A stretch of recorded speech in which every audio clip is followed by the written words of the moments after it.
सलाम अलैकुम स्टूडेंट्स। आज हम 17.3 को सॉल्व करेंगे। इससे पहले हमने सारे लॉज को एक ही बार में देख लिया था कि कम्यूटेटिव लॉ क्या होता है, एसोसिएटिव क्या होता है, डिस्ट्रीब्यूटिव क्या होता है।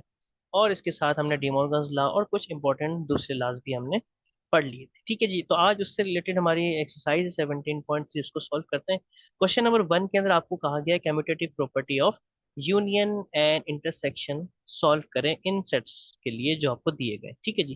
कम्यूटेटिव प्रॉपर्टी हमें मालूम है कि दो सेट्स के दरमियान होती है। तो यानी कि हमें दो सेट्स दिए गए हैं, ए और बी। तो कम्यूटेटिव प्रॉपर्टी ऑफ यूनियन हमारे पास क्या है, ए यूनियन बी बराबर होता है बी यूनियन ए के। तो हम इसके अंदर लेफ्ट हैंड साइड पहले सॉल्व करेंगे, यानी कि ए यूनियन बी करेंगे। ए यूनियन बी के अंदर हमने ए बी सी डी ई, उसके बाद आई ओ यू लिख देना है। ठीक है, ये हमारा ए यूनियन बी हो। ऐसे ही हम राइट हैंड साइड लेंगे और उसके बाद हमारे पास बी यूनियन ए हो जाएगा, A I O U, A B C D E, तो यानी कि आई ओ यू के साथ लग जाएगा। तो हमने देखा कि लेफ्ट हैंड साइड बराबर है राइट हैंड साइड के, तो इसका मतलब ये हमारी प्रॉपर्टी प्रूव हो गई। ठीक है जी। इसी तरीके से हम इसका सेकंड पार्ट करेंगे। सेकंड पार्ट में आपको जो है बताया गया है कि आपके पास जो है, अच्छा इसके अंदर पहले हम यूनियन के बाद इंटरसेक्शन भी कर लेते हैं। इंटरसेक्शन के अंदर हमने ए इंटरसेक्शन बी बराबर होता है बी इंटरसेक्शन ए के, वो करना है। तो इन दोनों में कॉमन हमारे पास ए और ई मौजूद है। ठीक है जी। ऐसी टेकिंग राइट हैंड साइड में हमारे पास ए और ई ही कॉमन होगा। तो इस तरीके से हमारे पास commutative property of intersection and commutative property of union prove हो जाती है। तो इसी तरीके से हम सेकंड पार्ट को भी सॉल्व करेंगे। सेकंड पार्ट के अंदर आपके पास जो है सेट बिल्डर फॉर्म के अंदर आपको दो सेट दिए गए हैं। ठीक है जी। अब सेट बिल्डर फॉर्म से आप इसको कन्वर्ट करेंगे टेबुलर फॉर्म में। तो आपको पता है कि इंटीजर्स का सेट है, -3 से बड़ा और 3 से छोटा हमने नंबर लिखना है, तो इस तरीके से लिखे जाएंगे।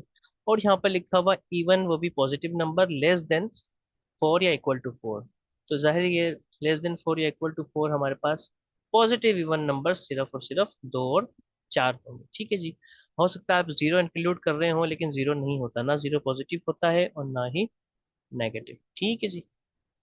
तो इस तरीके से हमारे पास कम्यूटेटिव प्रॉपर्टी ऑफ यूनियन और इंटरसेक्शन आप प्रूफ करेंगे। इन दोनों सेट्स के अंदर अगर आप यूनियन करें तो आपके पास इस तरीके से आ जाएगा। राइट हैंड साइड में अगर यूनियन करेंगे तो इस तरीके से आपकी प्रॉपर्टी प्रूव हो जाती है। ठीक है जी। सेम स्टेप हम इंटरसेक्शन के लिए करेंगे। उसमें ये दो सेट्स हैं, इन दोनों में कॉमन सिर्फ 2 आएगा। तो इस तरीके से आपके पास ये इंटरसेक्शन की प्रॉपर्टी भी प्रूव हो जाए। ठीक है जी। अब हम चलते हैं क्वेश्चन नंबर 2 की तरफ। इसमें आपको कहा गया है कि associative property of union and intersection को प्रूव करें। तो आपको मालूम है कि एसोसिएटिव प्रॉपर्टी के अंदर हमारे पास तीन सेट्स होते हैं। ठीक है जी। एक ए, दूसरा बी और तीसरा सी होता है। तो अगर हम इसको एसोसिएटिव प्रॉपर्टी ऑफ यूनियन के हिसाब से करेंगे तो हमारे पास ये स्टेटमेंट आ जाएगी कि भाई A union B union C bracket में आ जाएगा, then A union B bracket में, देन यूनियन सी करेंगे। तो हम यहाँ सबसे पहले लेफ्ट हैंड साइड कर लेते हैं। लेफ्ट हैंड साइड में सबसे पहले होगा बी यूनियन सी। तो बी यूनियन सी को हमने जब सॉल्व किया तो हमारे पास आंसर आता है 1 2 5 10 15 एंड 20। उसके बाद इसको यूनियन ए के साथ करना है, तो A union B union C लिखेंगे हम। उसके बाद इस तरीके से आप दोनों सेट्स लिख देंगे, उसके बाद दोनों का यूनियन ये आ जाएगा। तो ये हमारी लेफ्ट हैंड साइड आ गई है। ठीक है जी। इसी तरीके से हम राइट हैंड साइड को की तरफ जाते हैं। राइट हैंड साइड के अंदर हमारे पास ए यूनियन बी पहले है, तो सबसे पहले ए यूनियन बी कर लेते हैं। इसके अंदर हमारे पास 1 2 4 5 10 15 देन 20 आ जाए। ठीक है जी। ऐसे ही अब यूनियन सी कर लेते हैं। ए यूनियन बी का आंसर लिखा, उसके बाद यूनियन सी किया। सी के अंदर हमारे पास 5 10 सेम एलिमेंट्स है, तो सब तो हमारे पास वही सेट आ जाएगा। तो इस तरीके से हमारे पास पता चलता है कि लेफ्ट हैंड साइड बराबर होती है राइट हैंड साइड के, तो हेंस ये प्रॉपर्टी प्रूव हो जाती है यूनियन वाली।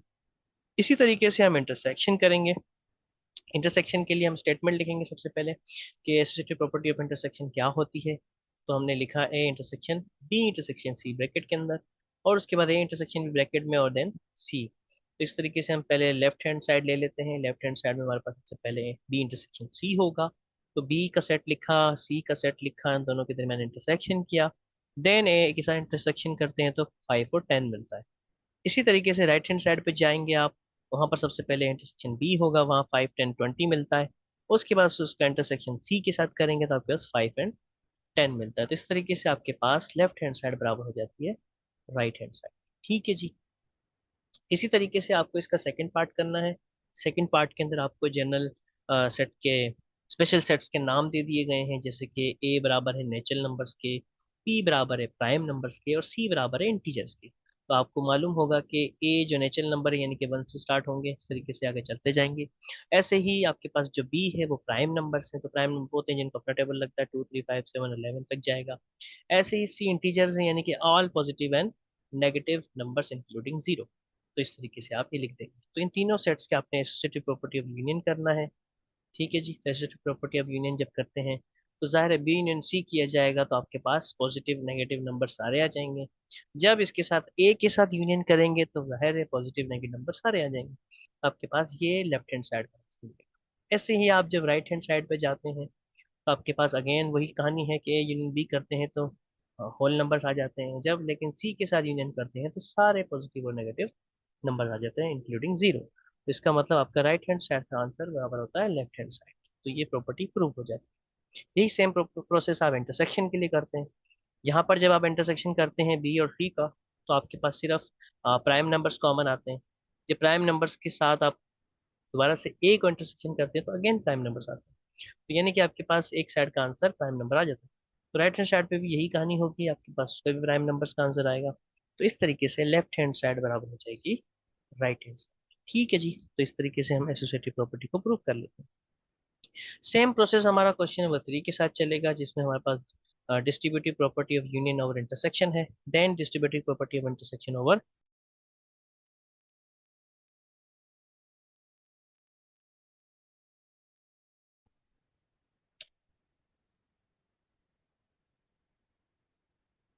ठीक है, तो हमने जो है क्वेश्चन स्टार्ट किया था, इसके अंदर हमने देखा था कि हम बात कर रहे थे कि हम जो है दोनों प्रॉपर्टीज को प्रूफ करेंगे, यूनियन ओवर इंटरसेक्शन या फिर intersection over union.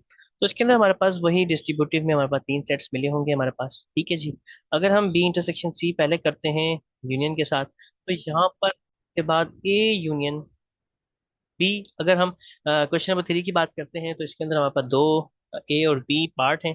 Union over intersection या इंटरसेक्शन ओवर यूनियन हमने करना है, तो हमारे पास तीन सेट हैं, ए बी और सी। ठीक है जी, अगर हम इस इनके अंदर डिस्ट्रीब्यूटिव प्रॉपर्टी करते हैं तो हमारे पास हमें स्टेटमेंट याद है कि A union B intersection C जो है ना ब्रैकेट के अंदर है। तो अगर हम इसको ओपन करते हैं ब्रैकेट को, तो आपको पता है कि ए यूनियन बी आ जाएगा, उसके बाद इंटरसेक्शन की साइन आएगी, देन ए यूनियन सी आ जाए। ठीक है जी, तो हमने यहाँ पर लेफ्ट हैंड साइड के अंदर बी इंटरसेक्शन सी फर्स्ट करना है, उसके बाद उसको यूनियन कर देना है ए के साथ। तो इस तरीके से हमारे पास जो है लेफ्ट हैंड साइड का आंसर आ जाता है 1 से लेकर 10 तक। ऐसे ही हम जब राइट हैंड साइड की बात करते हैं तो राइट हैंड साइड के अंदर हमारे पास जो है सबसे पहले तो हमारे पास ए यूनियन बी होगा, उसका आंसर 1 to 10 आता है। ए यूनियन सी करते हैं तो उसका आंसर 1 to 10 आता है। जब इन दोनों का इंटरसेक्शन करते हैं तो आंसर 1 to 10 ही आता है। तो लेफ्ट हैंड साइड का भी आंसर यही था, तो इसका मतलब लेफ्ट हैंड साइड बराबर हो गई राइट हैंड साइड के। तो हेंस ये हमारी प्रॉपर्टी प्रूफ हो जाती है। सेम प्रोसेस हम इसका इंटरसेक्शन के साथ करेंगे,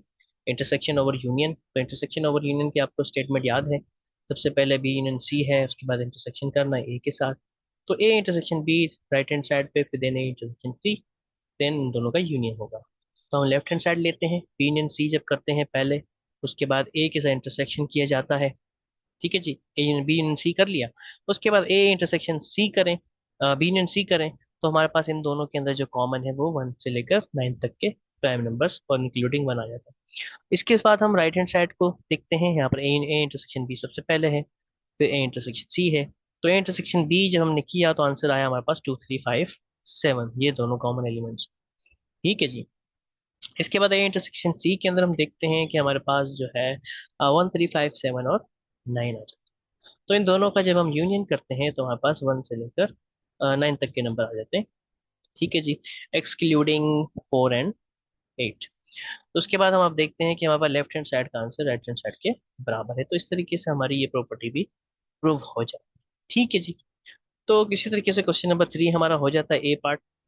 बी पार्ट के अंदर आपको वही, आपको जो है स्पेशल सेट्स दे दिए गए हैं, एक नेचुरल नंबर दिया गया है, दूसरा प्राइम नंबर और तीसरा होल नंबर दे दिया गया है। ठीक है, तो आप इस तरीके से भी उसको प्रूव करेंगे। ठीक है जी, तो आई होप कि ये आप आसानी से प्रूव कर सकते हैं, इसका सोल्यूशन ये मौजूद है। ठीक है जी, ऐसे यूनियन किया, आप इंटरसेक्शन ओवर यूनियन करेंगे, तो उसके अंदर भी हमने सबसे पहले स्टेटमेंट लिखनी है, तो इसके बाद इस तरीके से प्रोसेस करना है। ठीक है जी, अब आ जाते हैं हम क्वेश्चन नंबर 4 पे, जिसका नाम है डिमॉर्गन्स लॉ। हमने इसको पहले एग्जांपल में भी देखा है, दोबारा से देख लेते हैं। हमारे पास में यूनिवर्सल सेट मौजूद होगा, ए होगा और बी सेट होगा। ठीक है जी, हमने दो स्टेटमेंट लिखनी है डिमॉर्गन्स लॉ की। कि क्या है दो स्टेटमेंट्स, तो हमें पता है कि A in B whole complement बराबर होता है A complement section B complement की। ठीक है जी, वेरिफिकेशन करेंगे तो सबसे पहले एक स्टेटमेंट लेंगे, उसकी लेफ्ट साइड ले लेंगे आप। A union B minus U करना है, तो यू सबसे पहले ए यूनियन बी कर लें तो आपके पास आता है 12 तक का आंसर। ठीक है जी, उसके बाद यूनिवर्सल में से ए यूनियन बी माइनस कर देंगे तो हमारे पास आता है 5 7 9 10 और 11। अब लेते हैं हम right hand side. Right hand side क्या होता है, ए कॉम्प्लीमेंट पहले है तो आप पहले ए कॉम्प्लीमेंट मालूम करेंगे, तो उसके बाद जो है बी कॉम्प्लीमेंट मालूम करेंगे। ठीक है जी, बी कॉम्प्लीमेंट का आंसर इस तरीके से आपके पास आ जाएगा। इन दोनों को फिर इंटरसेक्शन करेंगे तो ये आ जाए, दोनों की लेफ्ट हैंड साइड और राइट हैंड साइड का आंसर इक्वल है, तो हमारे पास ये एक पार्ट वेरीफाई हो जाए। इसी तरीके से आप इसका सेकंड पार्ट करते हैं, A union B whole complement बराबर हो जाता है ए कॉम्प्लीमेंट की सेक्शन बी कॉम्प्लीमेंट के। ठीक है जी, तो ये हमारे पास जो है स्टेटमेंट आप लिख देते हैं। फिर आप लेफ्ट हैंड साइड लेते हैं तो इस तरीके से आ जाती है वैल्यू। ठीक है जी, फिर आप जो है उसका यूनियन कर कॉम्प्लीमेंट कर देते हैं, देन आपके पास ये आंसर है। तो ये आपकी लेफ्ट हैंड साइड का आंसर है। ऐसे ही आप राइट हैंड साइड लेते हैं, उसके अंदर ए कॉम्प्लीमेंट करते हैं, फिर बी कॉम्प्लीमेंट करते हैं, फिर उसके बाद जो है उसके आंसर्स यूनियन कर देते हैं, तो आपके पास आप पर लेफ्ट हैंड साइड बराबर हो जाती है राइट हैंड साइड। ठीक है जी, तो स्टूडेंट इस तरीके से आप क्वेश्चन चार क्वेश्चंस कर लेते हैं। ठीक है जी, क्वेश्चन नंबर 5 के अंदर जो है आप सपोज करके भी कर सकते हैं और चाहे तो प्रॉपर्टीज को यूज करके भी सवाल कर सकते हैं। तो ठीक है जी, फॉर एग्जाम्पल आपको बता दिया गया है कि ए और बी सबसेट हैं यू के। ठीक है जी, ए और बी सबसेट है यू के। तो अगर मैं इस तरह से बात करूं तो ए यूनियन बी, आपको मालूम है कि ए यूनियन बी करने से, क्योंकि दोनों सबसेट है तो आपका यूनिवर्सल आ जाएगा। यानी कि आप कह सकते हैं कि जब ए, और सॉरी, ए इंटरसेक्शन जब बी करते हैं तो आपके पास हो सकता है कि कोई भी चीज सेम ना आए, तो हम इसको कह सकते हैं कि ये आंसर फाइव आएगा। जब इसका फाइव का आंसर आएगा उसको यूनियन करेंगे ए के साथ, तो आपका आंसर ए ही आना है। ठीक है जी, तो इस तरीके से आपका आंसर यहाँ पर 1 2 3 4 यानी कि ए ही आ रहा है। ठीक है जी, तो इस तरीके से आप प्रॉपर्टीज यूज कर सकते हैं। इसी तरीके से राइट हैंड साइड पर अगर आप जाएं ए यूनियन बी करें, आपको मालूम है कि ए यूनियन बी करने से आपके पास आंसर यूनिवर्सल आएगा। ठीक है जी, अब यूनिवर्सल को जब ए के साथ इंटरसेक्शन किया जाएगा तो आंसर ए ही आना है। तो इस तरीके से लेफ्ट हैंड साइड बराबर हो जाएगी राइट हैंड साइड के बाय यूजिंग प्रॉपर्टीज।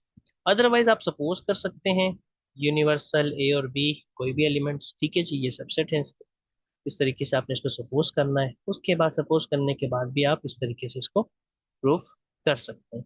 ठीक है जी, तो ये आपके पास सॉल्यूशन मौजूद है, तो आप चाहें तो इस तरीके से इसको सॉल्व कर सकते हैं। ठीक है जी, तो आपका ये सेकंड पार्ट हो गया। ऐसे ही आपका थर्ड पार्ट है। थर्ड पार्ट में आप देख रहे हैं बी की वैल्यू आएगी। ठीक है जी, अब थर्ड पार्ट के बाद ये आपका फोर्थ पार्ट है, आप इसको देख सकते हैं। फोर्थ पार्ट में एक कंडीशन है कि ए सबसेट है बी का, ये बात याद रखिएगा। तो इस हिसाब से आपने इसको सॉल्व करना है। ठीक है जी, तो स्टूडेंट्स आज हमने जो है 17.3 का एक तरह से रिव्यू किया।